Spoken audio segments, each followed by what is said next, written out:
నేనేం మధ్యలోకి రాను. కాకపోతే ఫస్ట్ నీ పేరు చెప్పు అని నేను కొద్దిసేపు ఇదే ఆర్గ్యుమెంట్ చేసిన. చేస్తే తను నా పేరుతో సంబంధం ఏంటి? నా పేరు ద్వారా నువ్వేం చేయలేవు కానీ ఫస్ట్ ఆఫ్ ఆల్ నేను చెప్పేది విను. ఆ తర్వాత నువ్వేమనుకుంటున్నావో అది నాకు చెప్పాలి అన్నాడు. చెప్తాను, చెప్పండి ఏంటి మీకు అసలు ఏం కావాలి అంటే, నువ్వు రాధవే కదా అంటాడు. నువ్వే కాల్ చేసి నన్ను రాధవే కదా అంటే ఎట్లా, నువ్వే నేనని చేసినట్టున్నావు కదా అని అంటే, ఆ తెలివి ఉందిలే నీకు కానీ విను, నేనైతే నువ్వు రాధవని చేసిన. నేనెవరు అనుకుంటున్నావు నువ్వు అన్నాడు. అంటే నువ్వెవరని అర్థం కాకనే కదా ఇన్నిసార్లు అడిగినా, చెప్పు అంటే కూడా చెప్పట్లేవు అంటే, నీకు ఎలాంటి అనుమానం కూడా రావట్లేదా అన్నాడు. అంటే లేదు, నాకు తెలిసిన గొంతులాగా అయితే లేదు అంటే, అయ్యో మీ వాళ్ళలాగా కూడా అనిపించట్లేదా అంటాడు. అసలు నా వాళ్ళలాగా ఎక్కడ అనిపిస్తున్నావు, నువ్వు అనిపిస్తే ఇన్నిసార్లు ఎందుకు అడుగుతాను అంటే, కూల్ డౌన్ నువ్వు వెంటనే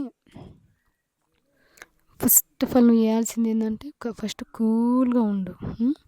తర్వాత నేను అడిగిన వాటికి సమాధానం చెప్పు.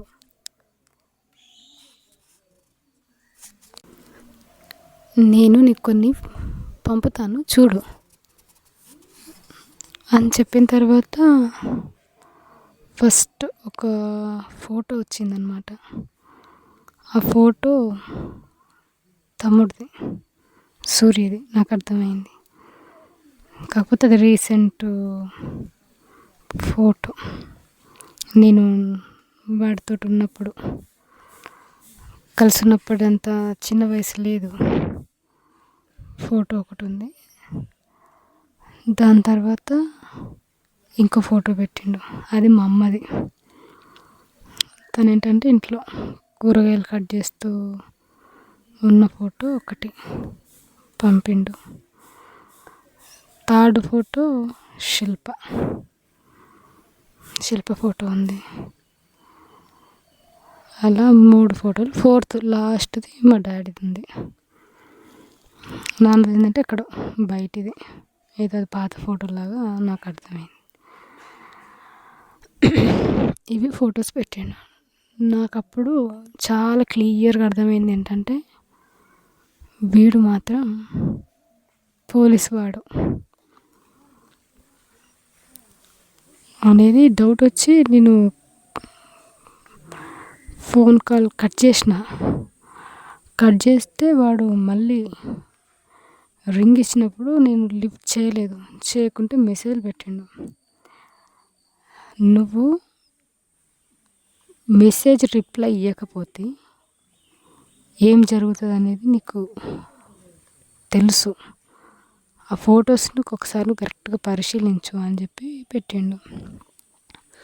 చూసేసరికి ఏంటంటే అందరి మీద ఒకటి రెడ్ మార్క్ తోటి ఇట్లా ఇంటూ మార్కులు, తమ్ముడి ఈ మెడ దగ్గర ఇట్లా ఒక రెడ్ మార్కు. వాటి అర్థాలు ఏంటంటే వాళ్ళందరిని ఖతం చేస్తా అనేది వాడు పెట్టిన ఫోటో. అర్థమైతే నాకు అర్థమైంది. అయితే ఇప్పుడు నేను ఏం చేయాలి, అసలు వాళ్ళ ఫోటో పెడుతున్నావు సరే, ఏం చేయాలి చెప్పు అని అంటే, అదే నువ్వు ఏం చేయాలని తొందరపడకు, నేను చెప్తాను. నువ్వు ఇప్పుడు ప్రస్తుతం ఎక్కడున్నావు అని అంటాడు. నేను ఎక్కడున్నానో నీకైతే తెలియకుండా ఉండదు, తెలిసినావు కాబట్టి నువ్వు నాకు ఫోన్ చేసినావు, నాకు అర్థమైంది. సరే ఇప్పుడు నేను నా నుంచి ఏం ఆశిస్తున్నావు చెప్పు అని అంటే, అంత తొందర ఏంటి నీకు, చెప్తాను కానీ నువ్వు ప్రశాంతంగా ఉండాలి, లేకుంటే ఫస్ట్ ఫోటోలో ఉన్నవాడు ఎగిరిపోతాడు అని చెప్పిండు. సరే ఏంటో చెప్పు అని అంటే, నువ్వు ఎక్కడ ఉంటున్నావు అనేది నాకు తెలుసు, ఎవరితో ఉంటావో కూడా నాకు తెలుసు. అయితే నువ్వు చేయాల్సిన పని ఏంటంటే 2 పనులు లేదా 3 పనులు చేయాలి. అవి చేస్తావు కదా అన్నాడు. ఫస్ట్ నువ్వు చెప్పు, చేస్తాను చేయని తర్వాత కదా, నువ్వు ఫస్ట్ చెప్పకుండా నేనంటే చెప్తాను విను, కానీ దానికంటే ముందు ఏంటంటే నువ్వు చెయ్యను అని మాత్రం చెప్పొద్దు. ఎందుకంటే నీ తమ్ముడు నా చేతిలో ఉన్నాడు, వాడిని ఖతం చేసేస్తా. నాకు అది ఖతం చేయడం పెద్ద పని ఏం కాదు. చంపి ఏదో ఒక దగ్గర ఇట్లా అయిపోయిందని కూడా నేను క్రియేట్ చేయగలను అని వాడు చెప్పిండు. అయితే వీడు మాట్లాడుతున్న లాంగ్వేజ్ అంతా తెలంగాణ, నాకు అర్థమవుతుంది. ఎందుకంటే నువ్వు కథలు పడకు, ఎక్కువ ఏమంటారు కోపం కాకు, ఇట్లాంటివన్నీ వన్ స్లాంగ్ అయితే తెలంగాణ, ఇదైతే నాకు కన్ఫర్మ్. మాట్లాడుతూ చెప్పు, నేను 3 విషయాలు అడుగుతా నిన్ను, ఈ 3 విషయాలకు నువ్వు జవాబు చెప్పాల్సిందే. చెప్పకపోయినావు ఫస్ట్ పర్సన్ నువ్వే న్యూస్ వినాల్సి వస్తుంది. ఇంకో విషయం ఏంటంటే నీ తమ్ముడికి ఈ మధ్యలోనే పెళ్ళయింది, నీకు ఆ విషయం తెలిసి ఉండొచ్చు, తెలిసే అవకాశం కూడా ఉంటుంది. ఎందుకంటే ఎవరెవరు వచ్చి నేను కలుస్తారు, మాట్లాడతారు, నువ్వు కూడా తెలుసుకుంటావు అన్నాడు. కాబట్టి నీ మరదలు ఉంది, చాలా కొత్త అమ్మాయి, తెలుసు చెప్తున్నాను కదా, కొత్త పెళ్ళి అని చెప్తున్నా. ఆమెకు ముఖానికి బొట్టు లేకుండా చూస్తావా? అంత చిన్న వయసులోనే అమ్మాయికి అన్యాయం చేస్తావా? అవన్నీ పక్కకు పెట్టు. మీ తమ్ముడు లేకుంటే మీ అమ్మకు దిక్కెవరు? ఆలోచించుకో. తమ్ముని చంపిన అక్క ఎక్కడ ఉండదు, ఇప్పటివరకు నా హిస్టరీలో కూడా ఎవ్వరు లేరు అని చెప్పి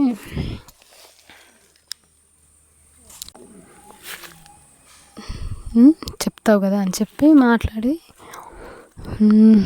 కరెక్ట్ గుర్తుపెట్టుకో అని చెప్పి వాడు కాల్ కట్ చేసిండు. ఎందుకు కట్ చేసిండు అనేది నాకు అర్థం కాలే, కానీ విషయాలు చెప్పడానికి ఏమో అనుకున్నాను. వీటిని ఏంటంటే వాడు ఆడియో రూపంలో పెట్టిండు, కాల్ డైరెక్ట్ మాట్లాడడం కాకుండా ఆడియోలో రికార్డ్ చేసి పెట్టినట్టుగా ఉంది. ఆడియోలో ఏంటంటే ప్రజా సంఘాలు వచ్చి కలుస్తాయి మీకు, నాకు తెలుసు ఆ విషయం. అయితే ఎవరు కలుస్తారు, ఏం మాట్లాడతారు, ఏ మెకానిజం ద్వారా వాళ్ళు మీ దగ్గరికి చేరుతారు, అవి నువ్వు చెప్పాలి. ఇక్కడ వాళ్ళు ఎలా వెళ్తారనేది నాకు తెలుసు, కానీ అక్కడ నుండి ఎలా మీరు రిసీవ్ చేసుకుంటారు, చేసుకున్నాక ఏం మాట్లాడతారు వాళ్ళతోటి, ఎవరెవరు వచ్చి కలుస్తారు అనేది ఒకటి చెప్పాలి. రెండవది, మీరు ఉంటున్న ప్లేస్ నాకు తెలుసు, కానీ ఇంకా ఏ ప్రాంతాలపైన ఆధారపడి ఉంటున్నారు అనేది కూడా నువ్వు చెప్పాలి.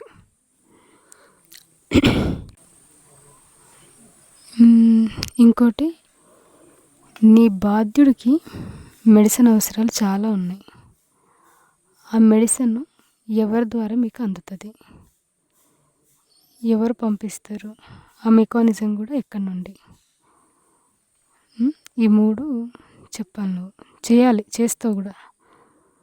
తమ్ముడు అంటే ఇష్టం కదా, చేయవా అని చెప్పి ఆడియో రికార్డ్ చేసి ఉందన్నమాట. దాని తర్వాత నేను వినక ముందుకే కాల్ చేస్తుంటే చెప్పిన మధ్యలో ఒకసారి, నేను ఇంకా వినలేదు, 1 నిమిషం అంటే ఓకే ప్రశాంతంగా నీకు ఎంతైనా టైం ఇస్తా అని చెప్పి ఇచ్చినప్పుడు నేను అది విన్నాను. విన్న తర్వాత పెట్టిండు. ఇంతకు మర్చిపోయినా, నీకు శిల్పే కదా అన్నిటికీ, శిల్ప ఆల్రెడీ నా దగ్గరే ఉంది, శిల్పని ఏం చేస్తానో నువ్వు ఊహించవు. నా చేతిలో ఉందంటే నేను ఏమైనా చేయొచ్చు, నీకు ఆ విషయం తెలుసు అని. ఇదేనా ఇంకో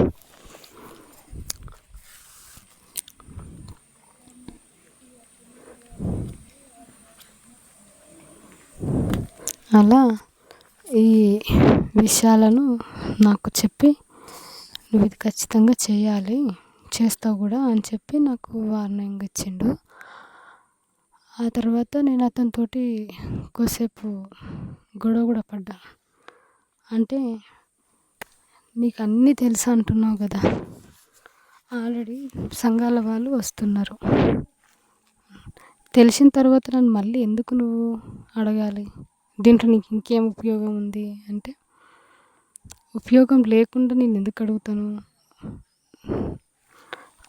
నువ్వు అవన్నీ క్వశ్చన్స్ వేయడం పక్కన పెట్టు, ఇది చేస్తా అని అన్నాడు. ఎవరు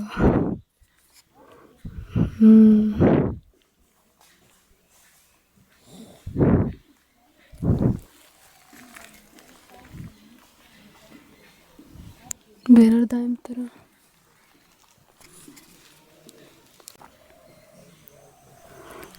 నీకు ఇంకొక ఆడియో వినిపిస్తా విను అని చెప్పి తమ్ముడు ఆడియో పెట్టిండనమాట. అంటే ఆడియో అని చెప్పలేదు వాడు, కానీ నువ్వు ఒక వాయిస్ విను అని చెప్తే దాంట్లో తమ్ముడు వాయిస్ ఉంది. వాడు ఏం చెప్తున్నాడంటే, అక్క నువ్వు రా అక్క, నువ్వు రావాలి, నువ్వు బయటికి వస్తేనే మనకు అన్ని సమస్యలు తీరుతాయి, నువ్వు అక్కడ ఉంటే చాలా ఇబ్బంది పెడుతున్నాడు అక్క, నన్ను కొడతాడు, నన్ను ఎక్కడంటే అక్కడ పట్టుకుంటాడు, అంటే ఎక్కడంటే అక్కడ అంటే ఎక్కడ కనిపిస్తే అక్కడ పట్టుకొని అడుగుతుంటాడు, చాలా ఇబ్బంది అనిపిస్తుంది, అందరూ మనం విచిత్రంగా చూస్తున్నారు, అసలు నువ్వు పోయిన తర్వాత కుటుంబం పరువు అంతా పోయింది, నువ్వు ఎక్కడో లోపలికి వెళ్ళి పని చేస్తున్నావు అని కాకుండా అక్కడ ఏదో ఇట్లాంటి వ్యభిచారం లాంటివి చేస్తున్నావు అని చెప్పి ఇక్కడ ప్రచారం చేసిండు వీడు. దీంతో మన చుట్టుపక్కల వాళ్ళు కూడా ఎవ్వరు మనతో మాట్లాడట్లేరు అని ఇట్లా వాయిస్ వస్తుంటే నేను మధ్యలో విను, ఫస్ట్ నువ్వు విను ఏంటివని అంటూ కూడా నా వాయిస్కి రిప్లై అస్సలు, అంటే ఏదో నా మాటలు పోక కాదు, కానీ అదేంటంటే ఆడియో వినిపించినట్టు ఉంది నాకు, ప్రత్యక్షంగా తను మాట్లాడుతున్నట్టు లేదు. కానీ ఎందుకంటే మధ్యలో ఎంట్రన్స్ అయినప్పుడు ఇది నాకు అర్థం కాలేదు. దాంతో నేను మళ్ళీ ఏం చేశానంటే, ఇట్లా మాట్లాడుతున్నందుకు ఏమనుకోకండి, ఇక్కడ నా వెనక నవ్వి వస్తున్నాడు.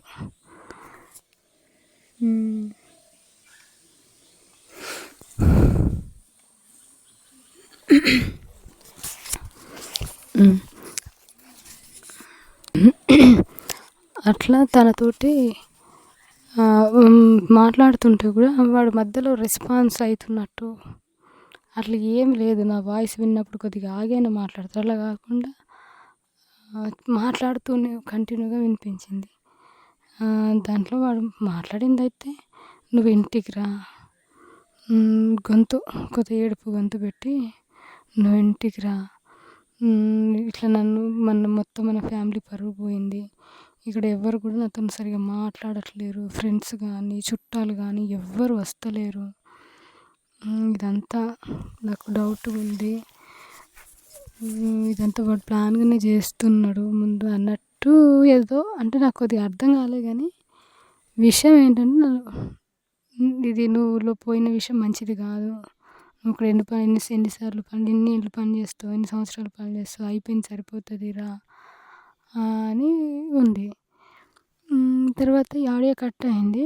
కట్ అయిన తర్వాత మరొక ఆడియో అనుకుంటా పెట్టిండు వాడు. ఏంటంటే దాంట్లో, అక్క నువ్వు పోయినావు కదా, పోయిన తర్వాత నేను ఎప్పుడు ఇట్లా అడగలేదు, ఇది ఒక్క పని చెయ్యు,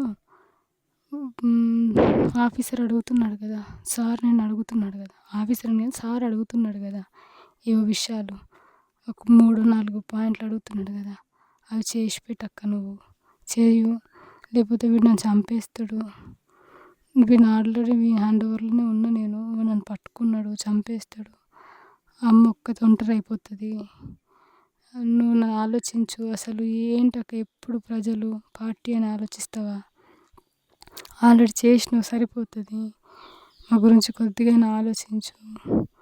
నాన్న కూడా అసలు ఇంటికి వస్తలేడు. సరిగ్గా పట్టించుకుంటలేడు. అంతా నేనే అయిపోయినా అని చెప్పి వీడు నాతోటి చెప్పిండనమాట. అట్లా చెప్పిండు అంటే నాతోని డైరెక్ట్‌గా మాట్లాడినట్టుగా లేదు గానీ, అదేదో ఆడియో వినిపించినట్లు అనిపించింది. ఎందుకంటే మధ్యలో ఇన్వాల్వ్ అయితే కూడా దానికి రెస్పాన్స్ కాకుండా కంటిన్యూషన్‌గా మాట్లాడుతున్నట్టు వినిపించింది. దాని తర్వాత మళ్ళీ వెంటనే వాడు ఆఫీసరు మాట్లాడిండు. విన్నావు కదా! ఇంతకంటే నీకేం ప్రూఫ్స్ ఇవ్వాలి? కాబట్టి నువ్వు చేసి పెడతావు, చెయ్యాలి. అంటే నేను మళ్ళీ అడిగినాననమాట. సరే ప్రజా సంఘాల వాళ్ళు వస్తారు. వాళ్ళది ఏమి ఇవ్వాలి అసలు నీకు? అంటే ఎక్కడి నుంచి వస్తారు, ఏంటిదని ఇవ్వాలంటున్నావా? అసలు నాకు అట్లాంటివి ఏం తెలవదు. ఎందుకంటే నేను అట్లాంటి పెద్ద పెద్ద పనులలో నన్ను నిలవని ఎందుకు చేస్తారు? వస్తారు, మాట్లాడతారు, పోతారు కానీ నేను ఇట్లాంటివి నేనేం చెప్పను. నాకు అసలు తెలవదు కూడా. అంటే నీకు తెలుస్తుంది.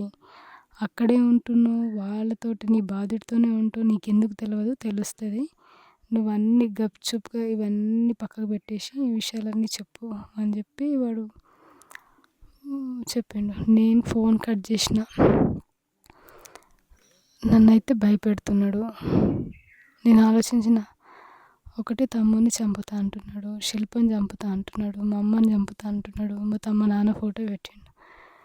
నాకెవరైతే బాగా ఇష్టమో, నేను ఎక్కువ ఎవరి కోసమైతే బయట ఉన్నప్పుడు ఆలోచించినో వాళ్ళ ఫొటోస్ ఖచ్చితంగా పెడుతున్నాడు. అంటే వీడు నన్ను బెదిరిస్తున్నాడు, ఇవన్నీ చేస్తున్నాడు. కానీ దేనికంటే ముందు మమత ఎందుకు ఫోన్ చేసింది నాతోటి? అసలు మమతేనా ఇందులోకి లాగింది? తమ్ముడేమన్నా లాగుతున్నాడా? కానీ వీడే వాని చేతిలో ఉన్నాడు కదా అనేది బాగా ఆలోచిస్తుంటేనే మళ్ళీ వాడు ఫోన్ చేసి, నీకు టైం ఇస్తున్నా, వెంటనే కాదు, నీకు కొద్ది టైం ఇస్తున్నా, టైం వరకు నువ్వు చేసి పెట్టు. ఓకే కదా, చేస్తావు, అంతే, గుడ్ బాయ్ అని చెప్పి కాల్ కట్ చేసిన అనమాట. ఆ రోజు నేనే దీని గురించి సరే వాడికి నంబర్ ఎలా దొరికింది అనేది చాలా నేను ఫూలిష్గా ఆలోచిస్తాను. ఎందుకంటే ఆల్రెడీ ఈ నెంబర్ తోటే తమ్ముడికి బయట కాల్ చేసినాం అప్పుడు ఒకసారి.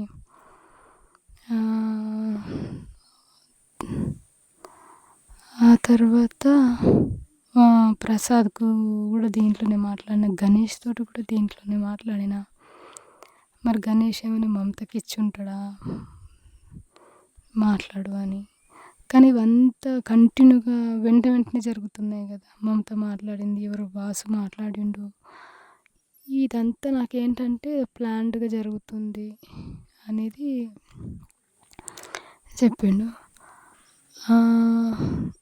చెప్పిన తర్వాత వాడు మళ్ళీగా నాకు కాల్ ఏం చేయలేదు, మెసేజ్లు కానీ కాల్స్ కానీ ఏం చేయలేదు. తర్వాత ఒకరోజు మళ్ళీ ఇంకొకసారి నెట్కి వెళ్ళినప్పుడు హాయ్ అన్నాడు. ప్రతిసారి నంబర్ వేరే, ఏ నంబర్ కూడా నేను ఇంతవరకు టాలీ అయ్యేటట్టు, అంటే నేను ఫస్ట్ ఆఫ్ ఆల్ నేను గమనించుకోవాలి నంబర్స్. తర్వాత గమనించుకుంటే ఏంటంటే సేమ్ నంబర్స్ కాదు. ఎందుకంటే ఒక్కోసారి 6 తోటి స్టార్ట్ అయ్యే నంబర్స్ తోటి వచ్చేటి, ఒక్కొక్కసారి 7 తోటి, ఒక్కొక్కసారి 9 తోటి, ఒక్కొక్కసారి డైలింగ్ అంటే ఈ మామూలు కాల్స్ ఉంటాయి దాంతో అట్లా వచ్చినట్టు నాకు అర్థమైంది.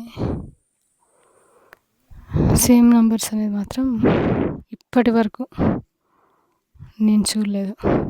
ఇప్పుడు ఇక్కడి లాస్ట్ 26th జూలై వరకు కూడా ఏ నెంబర్ కూడా సేమ్ కాదు. దానికి వాడు మళ్ళీ వచ్చి, ఏంటి చేస్తున్నావు కదా, చెప్పు మరి, నువ్వు చెయ్యను అని అంటే ఇక్కడ వీనికి అర్థం చేసి పడేస్తాను అంటే వాడే కొన్ని అడిగిండు. నువ్వేం పని చేస్తావు అక్కడ అసలు అంటే, లేదు నేనేం పని చేస్తాను నీకు ఆల్రెడీ తెలుసు అని అంటున్నావు అని అంటే, తెలుసు నేను అట్లేం అనట్లేను కానీ నువ్వు చెప్పు అంటాడు అనమాట. అసలు నువ్వేం చేస్తున్నావు, ఎక్కడ ఉంటున్నావు, ఏం పని చేస్తావు అనేది కూడా నాకు అప్డేట్ ఉంటుంది అని అంటే, నేను అన్నా నీకు అన్నీ ఉన్న తర్వాత ఇక నేనేంటి చెప్పేది అని అంటే, లేదు నువ్వు ఎక్కువ మాట్లాడొద్దు అని వీడు కొద్దిగా ర్యాష్గా స్టార్ట్ చేసిన అనమాట. అప్పటి నుండి చెప్పు, ఎవరెవరు వచ్చి కలుస్తారు, ఏం మాట్లాడతారు అని అంటే, ప్రజా సంఘాల వాళ్ళు వస్తారా రారా అని చెప్పి మాట్లాడాడు. అంటే వస్తారు, నువ్వే అంటున్నావు కదా ఇక్కడ నుంచి బయలుదేరేటప్పుడే నాకు తెలుస్తుందని. వస్తారు, వాళ్ళకేంటి, వాళ్ళు వస్తారు మాట్లాడతారు, కానీ ఏం మాట్లాడతారనే విషయం నా దాకా రాదు, నాకు తెలీదు కూడా, అట్లాంటివి నన్ను ఇన్వాల్వ్ కూడా చెయ్యరు అని చెప్పిన. మీరు ఎక్కడెక్కడ ఉంటున్నారు, ఏ ప్రాంతాల మీద ఆధారపడి ఉంటున్నారు అని అన్నాడు. అంటే నీకు తెలియంది ఏముంటుంది, నేను ఎక్కడున్నానో అప్డేట్ తెలుస్తున్న విషయం నీకు అర్థమైనప్పుడు నేను ఎక్కడుంటున్న విషయం నీకెందుకు తెలియదు అని అన్నాను. మెడిసిన్ది కూడా ఇవన్నీ ఆ రోజు కొద్దిగా ఆర్గ్యుమెంట్ తనతోటి నాకు. నువ్వు ఇలా చెప్తే నీకు అర్థం కాదు, ఫస్ట్ ఒక నేష్ పడేస్తా, ఎవరిని, నీ తమ్ముని, అప్పుడు నీకు అర్థమవుతుంది, ఓకేనా, అంతే, నీతోటి నాకు ఇంకేమీ లేదు అని చెప్పి ఫోన్ కట్ చేసిన అనమాట ఈ ఆఫీసర్.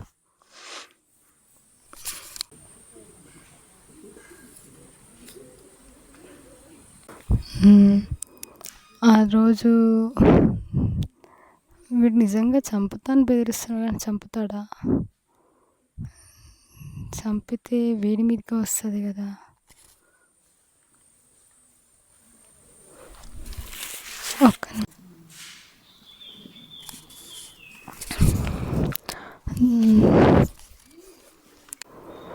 తర్వాత రోజు ఏంటంటే వాడి ఫోను కంటే ముందే ఒక ఫోన్ వచ్చింది. నేనైతే వీడియో అనుకున్నా. హాయ్ హలో నేను అని పెట్టారు అనమాట. నేను అంటే ఎవరు అని మళ్ళీ నాకైతే వీడే పోలీస్ ఆఫీసర్ అయ్యే ఉంటాడు అనేది డౌట్ వచ్చి, ఏంటో చెప్పు అని పెడితే కాల్ చేసి రాధా నేను మాట్లాడుతున్నా అన్నాడు అనమాట.